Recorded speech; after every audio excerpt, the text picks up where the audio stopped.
Okay,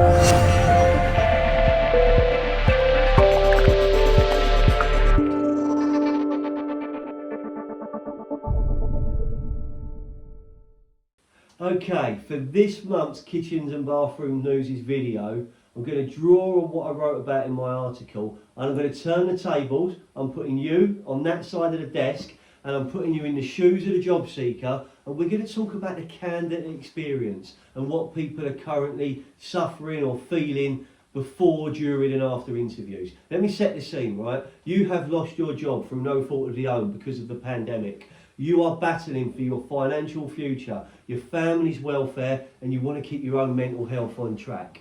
You're absolutely over the moon. You've secured an interview. Right now, that is without a doubt the most important thing that is going on in your world. It's the biggest thing that's going to happen to you. It's a chance to go again. So, as employers, as business owners, as hiring managers, you have, the industry has a duty of care to represent yourself, your business and your brand in the right way. I don't want to tell you about the stories I've heard about ghosting, interviews being cancelled, people not doing what they say they're going to do, because we know it happens, and there's examples of it I hear into Foyne Jones every single day, and I'm not alone. The biggest frustration from job seekers is lack of contact, lack of communication and radio silence. So, in my article, I gave you some tips and advice on what you can do, very simply, to make it a better experience for those people on that side of the desk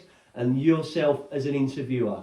It's really simply, treat people how you want it to be treated. So, let's run through them, okay? Number one, and I don't care how much you want to do it, you are not Alan Sugar. They are not fired. This is not an episode of The Apprentice.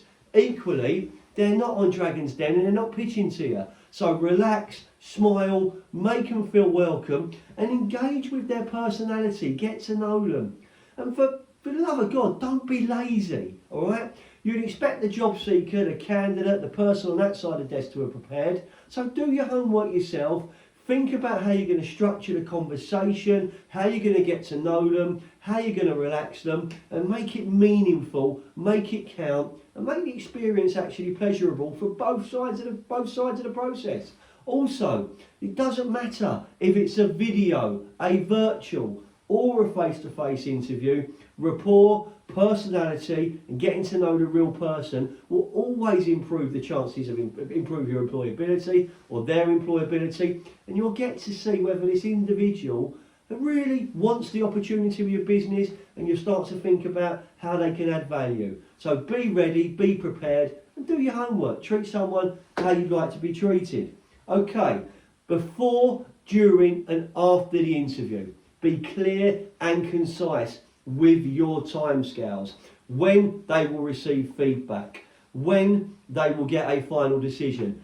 Feedback is fundamental. Sticking to that timescale is the difference between your brand being seen as an employer of choice and being seen as someone who don't really care. Think about the candidate experience. If someone has been unsuccessful, the feedback you give to them, and I mean this from the bottom of my heart, is arguably more important and more meaningful and powerful than the good news you give to the person who's been successful. We all like the good news calls. Congratulations, you've done it, you're hired, going back to my Alan Sugar mode. But if you're not hired and you've been unsuccessful, think about giving someone something to take away, because that'll make a real difference to their well-being, their own positivity, and it's doing the right thing and keeping yourself in their mind as someone they'd like to work for and someone they're going to speak positively about in the future.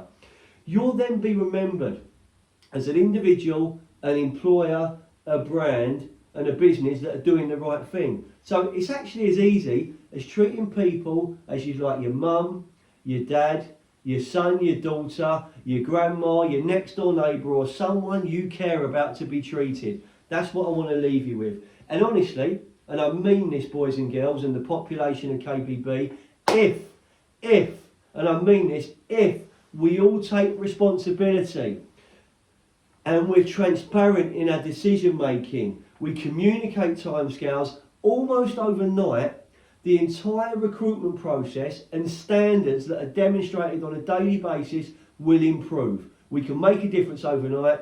What's not to go for? Let's improve how we interview people, and let's do it by, for grace of God, putting yourself on that side of the desk. That's what this week's Kitchen and Bathroom News is all about. I know it's gonna get a bit of opinion going, but I also know that some of you watching this video are treating your next interview, your next candidate, like they are not worthy of your time. Turn it on its tables, make a difference, we can make it better. That's why we're in it together. Stay safe, keep healthy and be positive. I'm Foyne Jones. It's always a pleasure. Take care.